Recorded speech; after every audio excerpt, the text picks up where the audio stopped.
That other horrific terror headline, more than 140 students dead after terrorists affiliated with al-Qaeda storm a university in Kenya, with gunmen killing Christians while reportedly letting Muslim students go. ABC's Martha Raddatz is in Washington, D.C. with the very latest on this massacre.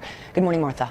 Good morning, Lara. This morning, a survivor of the mass attack says the four gunmen seem to have scouted the campus well in advance and knew exactly where they wanted to go, heading first to a lecture hall where Christians were in early morning prayer.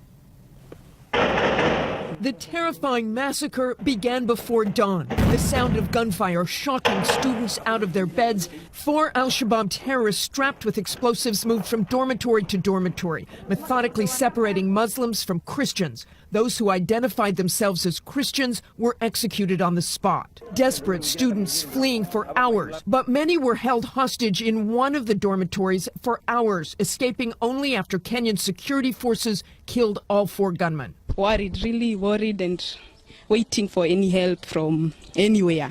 In the aftermath, 147 were killed, another 100 injured. The 500 survivors are traumatized beyond words. Now this man is Kenya's most wanted, Mohammed Mohammad, the al-Shabaab terrorist believed to be the mastermind of the horror. Just last week, universities in Kenya were warned they were targets for the terror group, which was behind the 2013 Westgate Mall terror attack that left 67 dead. Al-Shabaab has also threatened the Mall of America in a recent video and recruited some 20 Somali Americans to join them in Somalia, including the first known American suicide bomber.